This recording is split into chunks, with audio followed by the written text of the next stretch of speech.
அந்த அமைப்பில் இருக்கிற அத்தனை பேரும் வந்து டைரக்டர் அண்ட் ப்ரொடக்ஷன் மேனேஜருக்கு கட்டுப்படுவாங்களே ஒழிய தயாரிப்பாளருக்கு கட்டுப்பட மாட்டாங்க. ஒரு தயாரிப்பாளர் தனுஷுக்கு இப்போ அட்வான்ஸ் கொடுத்தாரு. அதுக்கப்புறம் அப்படி இழுத்துட்டே போயிடுச்சு. அட்வான்ஸ் கொடுக்கும்போது தனுஷோட சம்பளம் அவரோட லெவல் இருந்துச்சு, ஒரு அளவில் இருந்துச்சு. இப்போ லெவல் ரொம்ப பெருசாகிடுச்சு. பண்ணுற அடுத்தடுத்த படங்கள், உதாரணத்துக்கு இட்லி கடை படம் பண்ணிட்டு இந்த படத்துக்கு வந்து பெப்சி அமைப்பு ஒத்துழைக்கக்கூடாது அப்படின்னு வந்து தயாரிப்பாளர் சங்கம் கேட்குறாங்க. ஒரு பிரசாத் லேபு, ஒரு ஜெமினி லேபு 2 இருந்துச்சு. ஏதாவது வந்து செட்டில்மெண்ட் ஒழுங்காக பண்ணலை, பெண்டிங் இருக்குன்னா வந்து அங்கே படப்பெட்டி கொடுக்கும்போது அங்கே உட்காந்துருவாங்க. ஆனால் இப்போ வந்து எங்கே உட்கார்றது? செய்தி மலர் நேயர்களுக்கு வணக்கம். இன்று நம்முடன் இருப்பது சினிமா கன்சல்டன்ட் திரு கசாலி அவர்கள் நம்மளோட இருக்காங்க. வணக்கம் சார். வணக்கம் கௌதம். சார், இப்போது தயாரிப்பாளர் சங்கத்துக்கும் பெப்சி அமைப்புக்கும் ஒரு பிரச்சனை போயிட்டுருக்கு ரீசெண்டாக. அது என்ன தான் பிரச்சனை?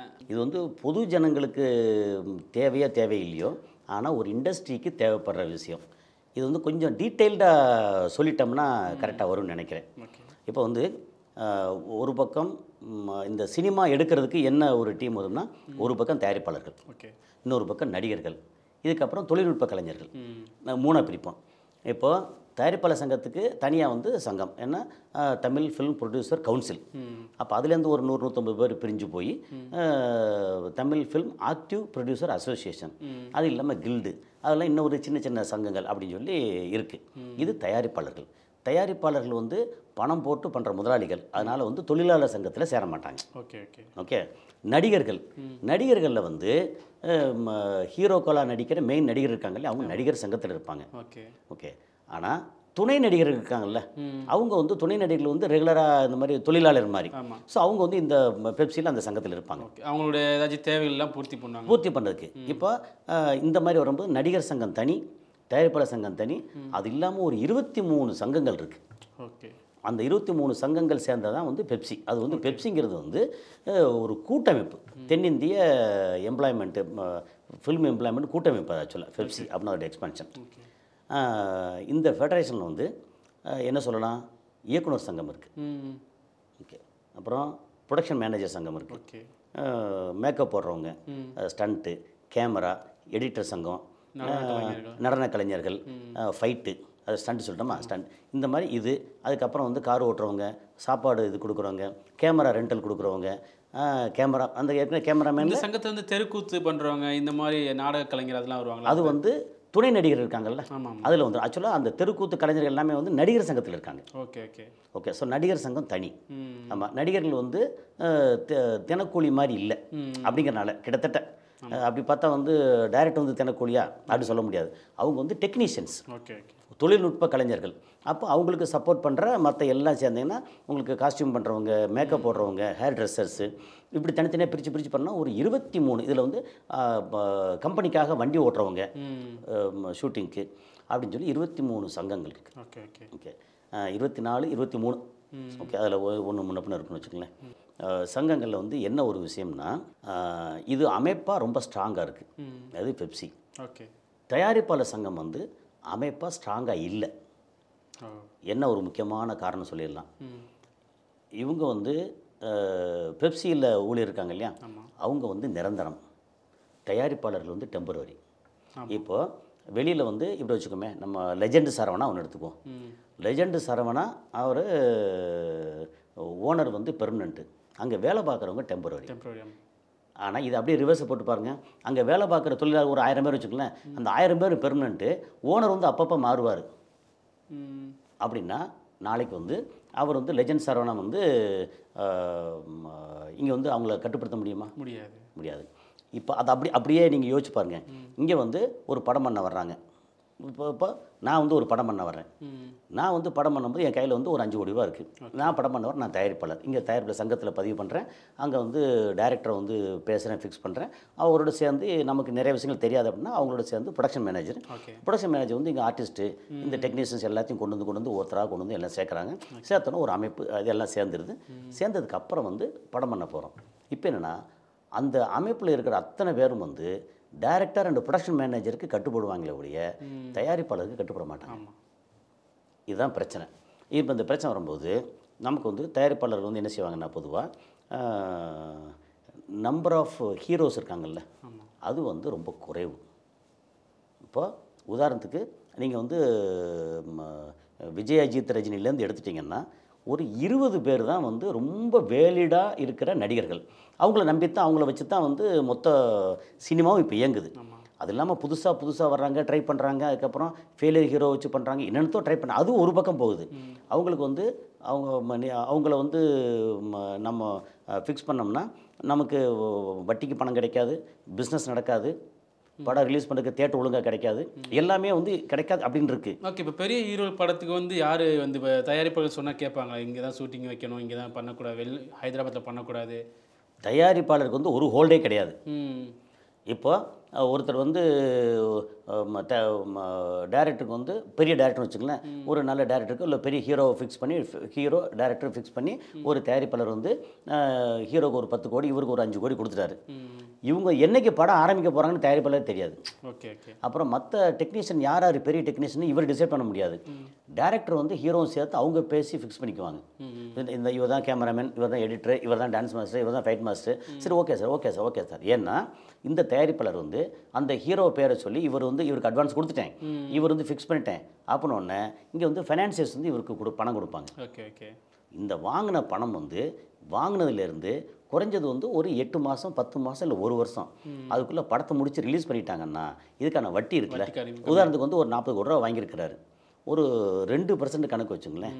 அப்போ என்னாச்சு, 40 கோடிக்கு வந்து 2% ஒரு 80 லட்ச ரூபா ஆச்சு மாதம். 10 மாதம் 8 கோடி ரூபா ஆச்சு. அதுக்குள்ளே வந்துருச்சுன்னா பரவாயில்லன்ற நான். வட்டி கம்மியாகும், வட்டி அந்தளவுக்கு வட்டி. ஏன்னா ஃபைனான்சியர்ஸ் இதை நம்பி தானே கொடுக்குறாங்க. அப்போ 40 கோடி வாங்கியாச்சு, 48 கோடி இவர் கையில் போட்டது சேர்த்து மொத்தத்துக்கு 60 கோடி, ஒரு 80 கோடிக்கு பிஸ்னஸ் பண்ணால் 20 கோடி வந்துருச்சு. இந்த வட்டி கொடுத்தாச்சு, இது கொடுத்தாச்சு, எல்லாம் எவ்ரிதிங் இஸ் ஓகே. இது வந்து இன்னும் ஒரு வருஷம் லேட் ஆகுது.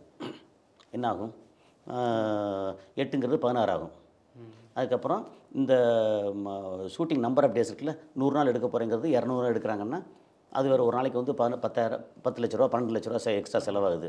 அப்படின்னா இன்னொரு 100 நாளைக்கு அது ஒரு 12-13 கோடி ரூபா எக்ஸ்ட்ரா செலவாச்சு, அதுக்கான வட்டி. அதுக்கப்புறம் இப்போ நம்ம நினைக்கிற காசு இல்லாமல் 40 கோடி 50 கோடி நம்ம வந்து இது பட்ஜெட் போட்டோம்னா அது 80 கோடி 100 கோடி வந்துச்சுன்னா அதுக்கான வட்டி, அது எல்லாம் சேர்த்து வந்து 150 கோடி நிற்கிது.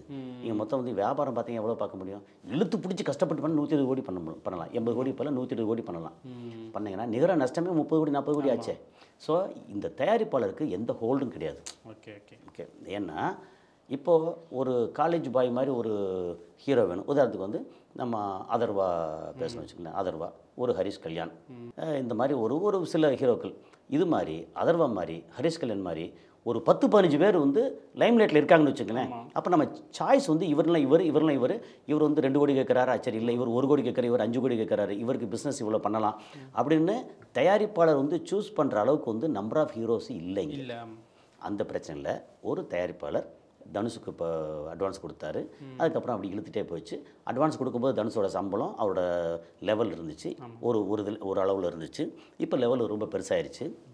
இவர் வந்து ஒன்று அதிகமாக கொடுத்தா என்ன பண்ண, நான் இப்போ கொடுக்கும்போது நீ அந்த லெவலில் இருந்த அப்படின்னு சொல்லி கொஞ்சம் முன்ன பண்ண அது போய்கிட்டு இருக்கு. இந்த சிவகார்த்திகேயனுக்கு அதிகமாக கொடுக்குறீங்க, எல்லாத்துக்கும் வரும். அது என்னென்னா அவங்களுக்கான போட்டி. நான் இன்ட்ரடியூஸ் பண்ண ஆள் வந்து ரொம்ப பெரிய ஆளானா நான் வந்து கம்மியாக இருக்கேன், நான் வந்து வெற்றி படம் கொடுத்துட்ருக்கேன்ல, அதெல்லாம் வரத்தான் செய்யும். அதில் நிறையா நேரங்களில் மோஸ்ட் என்ன ஆகுதுன்னா அமிக்கபிளாக ரைட் ஓகே நீங்கள் வந்து ஒரு 50 கோடி போட்டி போகிறது நல்லதா இல்லை ஹிட்டு கொடுத்து நான் எத்தனை படம் ஹிட்டு கொடுத்துருக்கேன் அப்படின்னு நல்லது கெட்டதே இல்லை. வியாபாரம் எனக்கு வந்து இவ்வளோ வியாபாரம் இருக்குது, எனக்கு இவ்வளோ கொடு. அடி வாங்குறது ப்ரொடியூசர் தான், லாஸ் ஆகிறது எல்லாமே பேஸ் வரைக்கும் எவ்வளோ அடித்தாலும் தாங்குறாங்க அப்படின்றது ப்ரொடியூசர் மட்டும்தான். ஸோ இந்த பிரச்சனையில் தயாரிப்பாளர் சங்கம் என்ன செய்யுது, தனுஷுக்கு ரெட் கார்டு போடணும்னு சொல்லுது. ரெட் கார்டு என்ன, அவர் பண்ணுற அடுத்தடுத்த படங்கள், உதாரணத்துக்கு இட்லி கடை படம் பண்ணிட்டு இருக்காரு, இந்த படத்துக்கு வந்து பெப்சி அமைப்பு ஒத்துழைக்கக்கூடாது அப்படின்னு வந்து தயாரிப்பாளர் சங்கம் கேட்குறாங்க. அப்படி ஒத்துழைக்க கூட என்ன பண்ணுவாங்க, இங்கேருந்து கலைஞர்கள் போக மாட்டாங்க, கலைஞர்கள் அங்கே போக மாட்டாங்க, அந்த படத்துக்கு ஷூட்டிங் போக மாட்டாங்க, டெக்னீஷியன்ஸ் யாரும் வந்து போக மாட்டாங்க. அப்புறம் துணை நடிகர்கள் வேணும், ஒரு 300-400 பேர் 200 பேர் வேணும். அப்புறம் கேமராமேன், அது எல்லாமே அந்த பெப்சிக்குள்ளே இருக்காங்கல்ல, அவங்க வந்து போகக்கூடாதுன்னு சொல்கிறாங்க. இல்லை ரெட் கார்டு கொடுத்துட்டாங்கன்னா வெளி கலைஞர்கள் இது மாதிரி பண்ண முடியாது, பண்ணக்கூடாதுன்னு இல்லை, பண்ண முடியாது. திடீர்னு வந்து இதில் வந்து இந்த ஒரு மூடில் என்னென்ன பண்ணியிருக்காங்கன்னு இருக்கு இல்லையா, இவங்களுக்கு சௌரியமான இந்த மூடில் பண்ணியிருக்காங்க. திடீர்னு வந்து இது யாருமே இல்லை அப்படின்னா வெளியில் யாரை வச்சு பண்ண முடியும். ஆனால் இது எங்கே நடக்கும்னா 50 லட்ச ரூபாயில் படம் பண்ணுறோம், அப்போ வந்து விஸ்காம் படித்த பசங்களை வச்சோ அல்லது இந்த பெப்சியில் இல்லாத பட் திறமையான கலைஞர்கள் வெளியே இருக்காங்க, அவங்கள வச்சோ பண்ணும்போது பெப்சியில் என்ன சொல்கிறாங்கன்னா எந்த இடத்துலையும் நாங்கள் வந்து உள்ளே வரமாட்டோம், நீங்களே பண்ணீங்க, நீங்களே வந்து பிஸ்னஸ் பண்ணீங்க. இப்போ பிஸ்னஸ் பண்ணுற இடத்துல இவங்க பெப்சியோட கை இருக்கான்னு இல்லை. முன்னாடி வந்து இது ரீலில் பண்ணும்போது ஒரு பிரசாத் லேபு, ஒரு ஜெமினி லேபு 2 இருந்துச்சு. ஏதாவது வந்து இப்போ செட்டில்மெண்ட் ஒழுங்காக பண்ணலை, பெண்டிங் இருக்குன்னா வந்து அங்கே படப்பெட்டி கொடுக்கும்போது அங்கே உட்காந்துருவாங்க. Okay okay. ஆனால் இப்போ வந்து எங்கே உட்கார்றது, எல்லார் கையிலையும் வந்து க்யூப்பில் வந்து முன்னாடி லெட்டர்லாம் போட்டாங்க, எங்கள் இது இல்லாமல் நீங்கள் பெர்மிஷன் இல்லாமல் நீங்கள் கொடுக்கறா அப்படின்னாங்க. எங்களுக்கும் தயாரிப்பாளருக்கு மட்டும்தான் அக்ரிமெண்ட்டு. நீங்கள் தயாரிப்பாளர் உங்கள் சங்கத்தில் நீங்கள் பேசிக்கிங்க, எங்களை கட்டுப்படுத்தாதீங்க. நாங்கள் வந்து உங்கள் அமைப்புக்குள்ளே இல்லை, நாங்கள் இண்டிபெண்ட். எங்களுக்கு அவங்க பணம் கொடுக்குறாங்க, கண்டென்ட் கொடுக்குறாங்க, நாங்கள் வெளியே போடுறோம். தியேட்டருக்கு எங்களுக்கும் வந்து அக்ரிமெண்ட் இருக்குது, நாங்கள் அங்கே போடுறோம். நீங்கள் வந்து உங்களுக்குள்ளே பேசிக்கிங்க, எங்களை வந்து கட்டுப்படுத்தாதீங்கன்னு சொல்லி அதை அவர்கிட்ட சொல்லிட்டாங்க. அதனால் இப்போ பெப்சி அமைப்பு வந்து முன்னே இருந்ததை விட வீக்காக தான் இருக்குது. ஓகே. ஆனால் இதில் என்ன சொல்லுவோம்னா, வீக்காக இருக்குன்னா எப்படி ரெட் கார்டு தனுஷ்க்கு கொடுக்குறாங்க? கொடுக்கலையே, கொடுக்குற பேச்சு போயிட்டுருக்கு. இல்லை ஏன் கொடுக்கலன்னு அதுக்கு இன்னொன்று வேறு சொல்கிறாங்க. இட்லி கடை படம் தயாரிப்பாளர் வந்து Don pictures, okay, Akash Bhaskara, அவர் வந்து இப்போ ஆளுங்கட்சியோட ஃபேமிலியை சேர்ந்தவர்னு சொல்லி, அதனால் இப்போ ரெட் கார்டு அங்கே கொடுத்தா நமக்கு நம்மளுடைய பெப்சியை கலைச்சிருவாங்கன்ற ஒரு பயம் இருக்குது. எப்போவுமே அதிகாரத்தில் இருக்கிறவங்களுக்கு வந்து அகேன்ஸ்டாக போக மாட்டாங்க. இப்போ இவங்க வந்து தனுஷ்க்கு வந்து ஒன்று எனக்கு செட்டில்மெண்ட் பண்ண சொல்லு, உதாரணத்துக்கு 5 கோடி ரூபா கொடுத்துருக்கேன், இத்தனை வருஷம் ஆச்சு, இது வட்டியெல்லாம் போட்டு அப்படின்னா 15 கோடி ரூபா 17 கோடி ரூபா வரும், ஏன்னா அது கொடுக்க சொல்லுங்கள் அப்படின்னு சொன்னாங்க. நான் வாங்கின காசை கொடுத்துறேன்னு அவர். அந்த மாதிரி சில விஷயங்கள்லாம் அது போய்கிட்டுன்னு வச்சுக்கலேன். இது உள்ளுக்குள்ளே நடக்கிறதுல 100% டீட்டெயிலாக வந்து யாருமே வெளியே சொல்ல முடியாது. ஓகே. ஸோ இதில் வந்து என்னாகும், ஒரு கட்டத்தில் ஈகோ வந்துடும், நீ ஏன்னா நான். அப்போது நடிகருக்கு என்ன, இப்போ தனுஷ் பார்த்தா தனுஷும் வந்து ஒரு ப்ரொடியூசர், ஓகே, இந்த ப்ரொடியூசரும் ஒரு டைரக்டர், ஓகே, படம் பண்ணியிருக்கிறாரு ராகவா லாரன்ஸ் வச்சு. ஸோ டைரக்டர் அப்படிங்கும்போது இது வந்து தீர்வு என்ன, நம்பர் ஆஃப் ஆர்டிஸ்ட் நிறைய வந்துட்டாங்க. இப்போ வந்து 100 கோடி ரூபாய் சேலபிள் உள்ள ஆர்டிஸ்ட்டு இன்றைக்கி வந்து ஒரு 8 பேர் இருக்காங்க அப்படின்னா இது பத்தாது. 100 கோடி ரூபாய் சேலபிள் உள்ள ஆர்டிஸ்ட்டு ஒரு 25 பேர் இருக்காங்க, 30 பேர் இருக்காங்க அப்படின்னா அப்போ என்ன, போட்டி வந்து கொஞ்சம் குறையும், எல்லாருக்கும் வந்து ஒரு வாய்ப்பு கிடைக்கும். Okay sir. இன்னொரு டவுட், ரெட் கார்டுன்னு சொல்கிறாங்களே சினிமா துறையில், இப்போ வடிவேலு அவர்களுக்குலாம் ரெட் கார்டு கொடுத்தாங்க, சினிமாவில் நடிகை ஒரு பல வருஷம் நடிக்காமல் இருந்தார். இப்போ தனுஷ்க்கு இப்போ ரெட் கார்டுங்கிறாங்க, காசு திருப்பி கொடுக்குற மாதிரிலாம் சொல்கிறாங்க. இந்த ரெட் கார்டுக்கு என்ன வித்தியாசம், வடிவேல் நடிக்காமல் தடை பண்ணதுக்கும் இவருக்கு இந்த படத்துக்காண்டி பெப்சி கொடுக்கறதுக்கும் என்ன வித்தியாசம்? வடிவேலுக்கு வந்து இப்போ ரெட் கார்டுங்கிறது அஃபிஷியலாக போட முடியாது, ஓகே, அது என்னென்னா தொழிலில் வந்து முடக்கிற மாதிரி. இதை வந்து சப்போஸ் அஃபிஷியலாக ரெட் கார்டுன்னு ஒன்று போட்டாங்கன்னா லெட்டரில் வந்து இவங்களுக்கு யாரும் வந்து ஒத்துழைப்பு கொடுக்காமல் இவங்களுக்கு ரெட் கார்டு போட்டிருக்கோன்னு லெட்டர் கொடுத்தாங்கன்னா அதை வந்து சம்மந்தப்பட்ட பாதிக்கப்படுற ஆட்கள் வந்து டெல்லியில் வந்து ஒரு கோர்ட் இருக்குது, காம்படிஷன் கமிஷன் சொல்லி. சினிமா துறைக்கு மட்டுமே இல்லை, மொத்த இண்டஸ்ட்ரிக்கும், தொழில்துறைக்கு. தொழில்துறை, சினிமா ஒரு தொழில் தானே. அப்போ என்னோடய தொழிலை வந்து பாதிக்கிற மாதிரி இவங்க பண்ணுறாங்க அப்படின்னு அங்கே போய் அவங்க மனு கொடுத்துட்டாங்கன்னா கொடுத்தவங்க மனுவை திருப்பியும் வாங்க முடியாது. ஓகே, அந்த மாதிரி ஒரு காம்படிஷன் கமிஷன். ஓகே, ஸோ அதில் வந்து போட்டுருவாங்கன்னா ரெட் கார்டு வந்து வாய் வார்த்தையாக சொல்லுவாங்க, யாரும் ஒத்துழைப்பு கொடுக்காதீங்க. அல்லது என்ன சொல்லுவாங்க, இன்னொன்று இவர் படத்துக்கு பண்ணுறதுக்கு முன்னாடி எங்களை கலந்து ஆலோசிச்சுட்டு பண்ணுங்கன்னு சொல்லுவாங்க, இன்டைரக்டாக சொல்கிறது.